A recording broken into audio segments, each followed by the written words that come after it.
My name is Evelyn. I'm 25 years old, and I'm married to Edward. Our marriage, like many of our era, was built more on convenience than passion.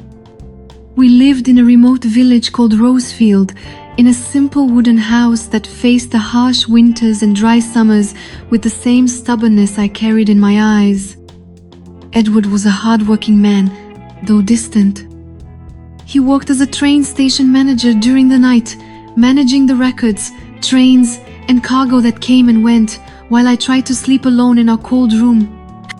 Things were lukewarm between Yusuf, you know what I mean, until everything began to change over something that seemed trivial. I noticed a yellowish dust accumulating in the corners of the room and small holes in the furniture legs.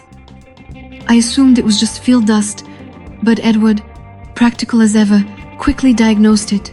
Woodworms. We tried everything: orange oil, bay leaves, old recipes from neighbors. Nothing worked. Finally, a local woodworker came to inspect and said we'd have to vacate the house for a thorough pest control. 7 days away from home. 7 days was an eternity for us both, in time and money. I suggested staying with a cousin in another village, but Edward, already tired of the argument, was blunt. Let's stay at my father's house. He lives alone, he has space, and it's only for a week. I swallowed hard. Edward's father, retired Colonel Alaric Beaumont, was a cold man, always shrouded in silence and tobacco, a man of few words and many silences. But there was no other alternative. We arrived at the estate on a grey afternoon. The mansion was old, Victorian style, shrouded in twisted trees and vines that covered much of the facade. As I stepped out of the carriage, I felt a shiver not from the cold, but from the feeling that this place held too many secrets. Alaric greeted us at the door. He wore a dark robe and held a leather-bound book. He squeezed his son's hand, gave me a look that lingered too long, and said simply, "Make yourselves comfortable. The guest room is ready."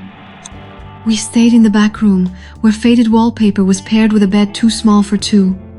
Candles sat on the dresser, and a heavy curtain blocked the breeze, leaving the air stuffy and stagnant. That first night, Edward kissed my forehead and left for the station. He wouldn't be back until morning. I sat there, listening to the oppressive silence of that thick-walled house. It was as if time stood still. That was when I heard 3 knocks on the door. "Evelyn, I made some soup. I thought you might want something to eat," Alaric said from the other side, his deep, drawling voice. I swallowed. Avoiding my father-in-law for 7 days seemed impossible, but dinner with him, alone? I took a deep breath. "Of course, Mr. Beaumont, I'm on my way." The kitchen was small but well-maintained. A lamp with a lace shade cast an amber glow. Alaric was already seated, his hands folded on the table. His eyes fixed on me with the same intensity a wolf watches falling snow. "Sit down," he said. We ate in silence. The soup was good. When I complimented him, he smiled a rare gesture that caused me more discomfort than relief. "You feel out of place here, don't you?" he asked, his eyes never leaving mine. "A little, but it's only a matter of time," I replied, trying to sound cordial. He then stood and went to the sink. He washed the dishes with precise, almost military movements. Without turning around, he said, "You're too young to be trapped in a routine that doesn't belong to you." That took me by surprise. I tried to laugh, but it died on my lips. I returned to my room, feeling a mixture of guilt and curiosity. And that night, for the first time in years, I had trouble sleeping, not out of fear, but because of something I couldn't quite name. The next morning, Edward returned, his face exhausted and his hands trembling from writing so many reports. I made a strong coffee and watched him eat in silence. Soon, he was asleep, sprawled on the narrow bed, snoring softly. The house, now silent, seemed to watch me. I decided I needed to get busy. Dressed in a light robe and with my hair tied in a loose bun, I began cleaning the dusty hallways. The Colonel appeared in the doorway. "You didn't have to bother, Evelyn." "I insist. The house is big, and you live alone. At least while we're here, I want to help." He studied me for several long seconds, then said with a slight smile, "You have more energy than you let on." That night, the heat was unbearable. The windows barely let in any air, and when he suggested making something for dinner, I happily accepted. While we waited for the food to be ready, he returned from the kitchen with 2 glasses of wine. "I don't usually drink, but tonight is special," he said, holding out the bottle with an almost challenging look. "Okay," I replied, smiling with the corner of my mouth. When our glasses clinked in a light, impromptu toast, I realized the tension between us wasn't just imagination anymore. Something had settled there. Something warm, lingering, and dangerously exciting. And I didn't know if I wanted to resist anymore. Did you like this first part? Then like and subscribe to the channel. Things are about to heat up, and you won't want to miss the next episode, if you know what I mean. Sharing a glass of wine with Colonel Alaric Beaumont on a sultry summer night wasn't exactly what I'd expected when I married Edward. And yet, there we were, sitting on the old blue velvet sofa, the lamplight flickering in the corners of the room, creating shadows that danced around us. The first sip was bitter, but soon the coolness of the chilled liquid seemed to dissolve the tension that hung between us. He sipped his wine slowly, as if each sip were part of an ancient ritual. I, still unfamiliar with the taste, drank faster than recommended perhaps, in an attempt to drown the discomfort that was silently growing within me. It was then that I noticed something. A bulge beneath the soft fabric of his pants, clear, unwanted, but impossible to ignore. My eyes lingered there for a moment before I had the decency to look away. But it was too late, he noticed. The Colonel uncrossed and recovered his legs with restrained elegance, as if it were just another gesture. But his eyes, when they met mine, were charged with something I dared not name. The food was ready in unusual luxury in that house, where even the cutlery seemed to have war stories. We sat side by side, eating in silence, pretending to watch some program on the old radio, but we knew it wasn't about the food. There was something else there, something that surrounded us like the suffocating heat of the night. Every smile of his, every dry laugh between bites, seemed to glide through me, a subtle but effective touch. I felt strangely comfortable, and this terrified me. Later, as I lay in the cramped bed in the guest room, the sound of the ceiling fan spinning lazily was my only company. The heat enveloped me like an unwanted blanket, and the night's thoughts swirled through my mind like leaves caught in a whirlwind. I didn't want to think about him, about the Colonel, but his presence was insistent. That calm, that long gaze, almost protective. Something inside me, a part I'd long since silenced, began to stir. My body seemed to pulse at a new frequency, hungry, alive, restless.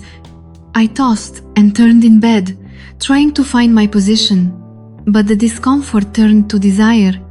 I closed my eyes, remembering that moment in the living room, the bulge beneath the fabric, the lingering eyes.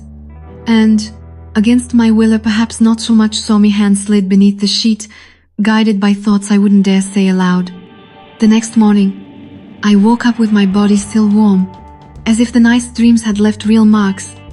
I went down to the kitchen, my face flushed and my heart racing.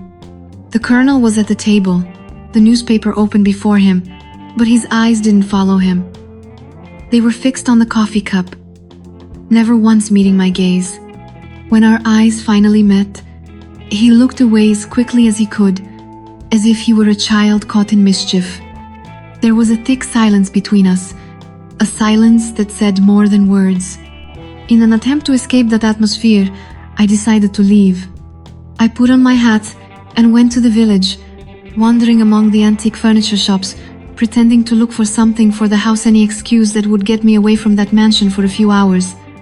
Walking helped me think, but it also exposed me to the same thoughts as before: desire, guilt, need, emptiness.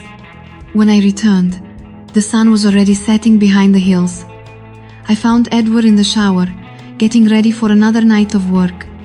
I decided, almost desperately, to rekindle the flame between us. I took off my dress, got into the shower with him, and let the water run over our bodies. I tried to touch him. I tried to make him desire me, but nothing happened. He just smiled tiredly, kissed my forehead, and continued soaping my shoulders. I felt a silent frustration take hold of me. I put on a light nightgown and sat on the bed.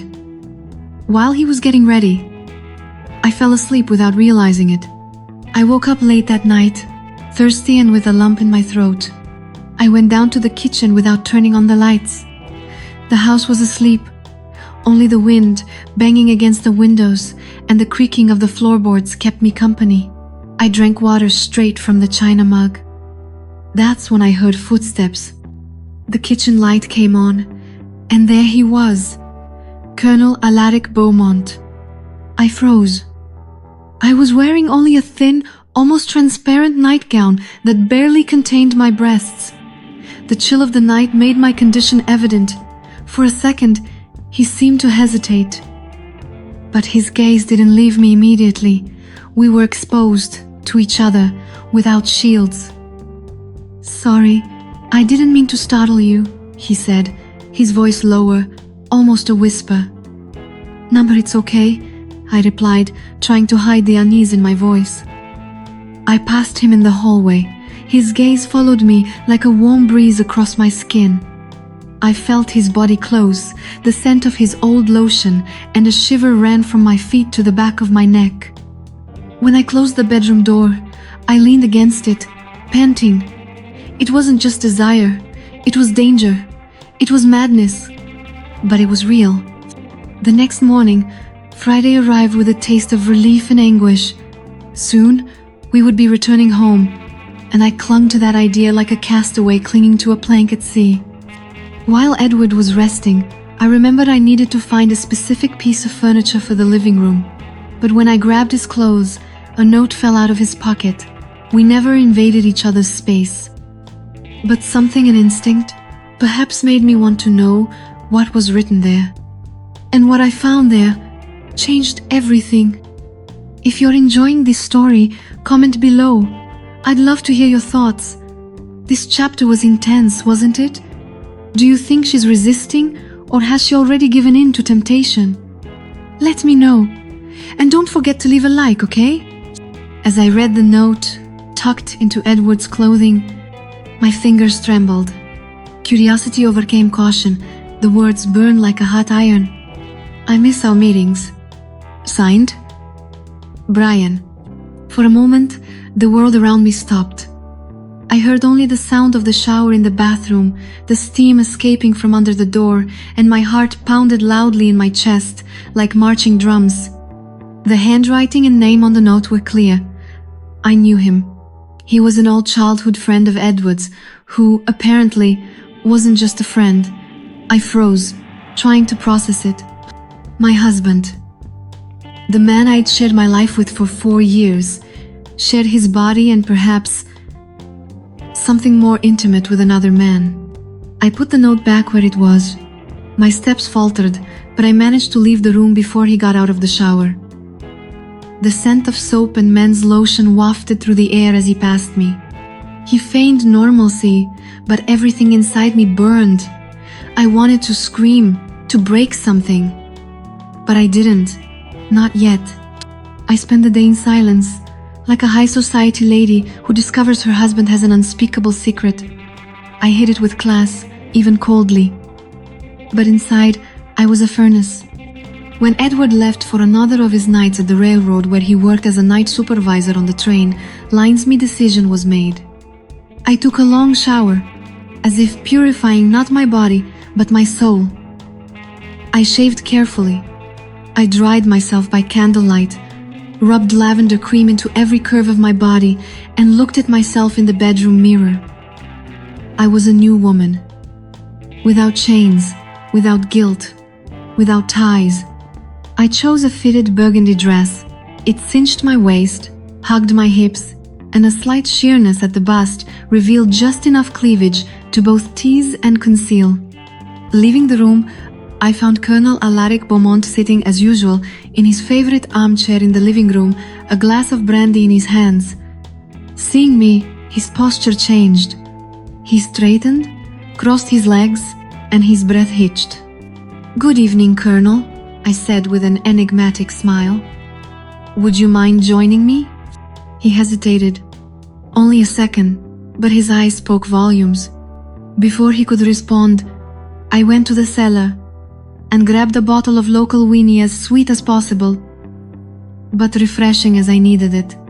Upon returning, I handed him one and sat beside him, almost pressed against him. The heat of our bodies filled the space between us with an almost electric tension. Our eyes met. There was nothing left to hide. As he took his first sip, I leaned forward slightly, under the pretense of adjusting the skirt of my dress. The neckline now revealed what had previously been hidden, and I knew he had noticed. My next gesture was direct. My hand rested on his thigh, pressing gently, as if asking for permission. His eyes searched mine. There was no doubt in them. I kissed him, lightly at first, a touch of lips that sought to test the limits, but he responded firmly, and then we surrendered. The room, previously silent, was now the scene of a forbidden surrender. He pulled me onto his lap and sat me there, his arms firmly around my waist, as I slid against him with sinful sweetness, if you know what I mean. The sofa creaked under our movements, but we didn't care. My whispers came muffled, mingling with his sighs, and our bodies adjusted as if they had always been made for each other. We moved to the floor, to the armchair. Even the reading table bore silent witness to what we could no longer contain. Time disappeared. So did guilt. Everything was desire, rhythm, sweat, and whispers muffled by linen scarves. The mansion, shrouded in night, seemed to breathe with us. Every piece of upholstery, every wall, seemed complicit. When I finally lay on his chest, both of us panting, I felt his fingers play in my hair like an old caress. He didn't say anything. He didn't need to. And I didn't want to hear promises. Dawn broke. Edward was still asleep when I entered the room. My bare feet made no sound on the carpet. My body exuded the memory of the Colonel, a woody scent mixed with the lavender of my own lotion. I lay down next to the man I'd called husband until yesterday, and for the first time in a long time, I slept peacefully. I knew I'd have to face reality, what questions would come, what difficult decisions awaited me, but in that moment, in that instant, I felt alive. So, what did you think of this story? Seriously, intense, right? If you've made it this far, comment where you're watching from. It's a pleasure to hear from each of you. Don't forget to like and tell me what you thought. See you in the next video.